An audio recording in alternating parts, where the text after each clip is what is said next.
வணக்கம். உங்கள் எல்லாரையும் இன்னொரு ஒரு எபிசோடில் சந்திக்கிறதுல ரொம்ப சந்தோஷம். இன்றைக்கி நம்ம என்ன பண்ண போகிறோன்னா அடைக்கு நான் என்ன எடுத்துகிட்டு இருக்கேன்னா 1 கப் புழுங்கரிசி, 1 கப் பச்சரிசி, 1/2 கப் துவரம்பருப்பு, 1/2 கப் கடலைப்பருப்பு, 2 டேபிள் ஸ்பூன் உளுத்தம்பருப்பு, ஒரே 1 டேபிள் ஸ்பூன் பயத்தம்பருப்பு.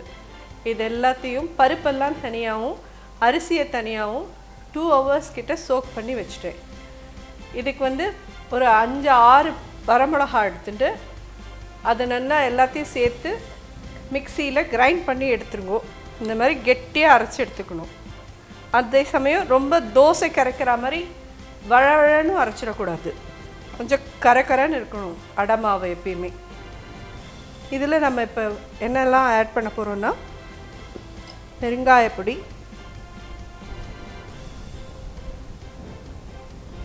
உப்பு, கருவேப்பிலை, தேங்காய்,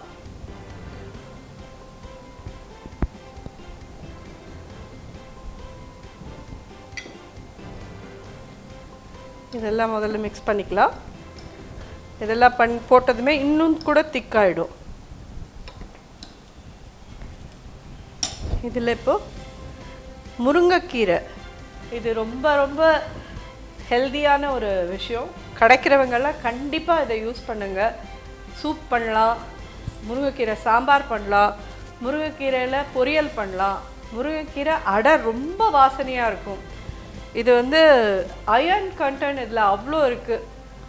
கேன்சருக்கெல்லாம் எவ்வளோ ப்ரிவென்டிவ் இதுன்னு இதை சொல்கிறாங்க முருங்கைக்கீரையை. தயவு செஞ்சு எவ்வளோ தூரம் முடியுமோ அவ்வளோ தூரம் எல்லோரும் முருங்கைக்கீரையை ஆட் பண்ணுங்க அவங்க சமையலில். ஸோ இதோட கூட இப்போது கொஞ்சமாக வெங்காயம் வேண்டாம், எங்களுக்கு வெறும் முருங்கைக்கீரை மட்டும் போகும் அப்படிங்கிறவா வெறும் முருங்கைக்கீரை மட்டும் பண்ணிங்கனாலே ரொம்ப வாசனையாக இருக்கும். இவ்வளோ திக்காக இருக்குது. இந்தளவு திக்காக இருந்தால் வாக்க முடியாது. அது கொஞ்சம் தண்ணி விட்டுக்கலாம்.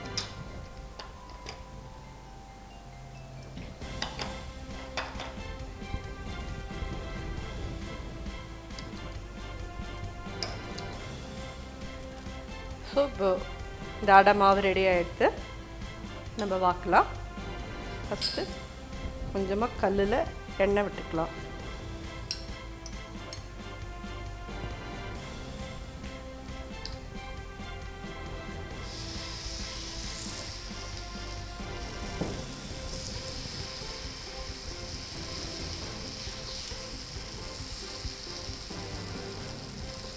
அடைங்கிறது எப்பயுமே கொஞ்சம் திக்காக தான் இருக்கும், அது தின்னாக இருக்காது.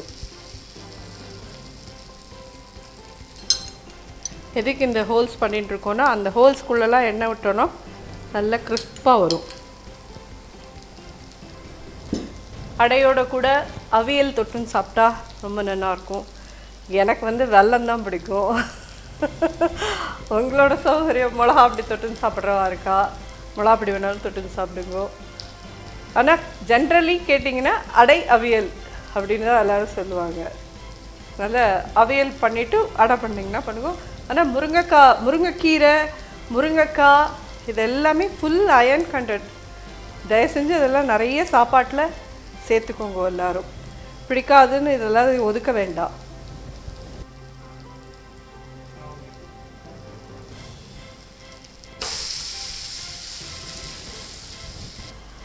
இதில் இன்னொரு டிப் கூட நீங்கள் என்ன எடுத்துக்கலாம்னா, வெங்காயம் போடுறீங்க பார்த்தீங்களா, அதை கொஞ்சம் எண்ணெய் விட்டு முன்னாடி வதக்கிட்டு அடமாவில் ஆட் பண்ணிங்கன்னு வச்சுக்கோங்க, ஈஸியாக அது வெந்து போயிடும்.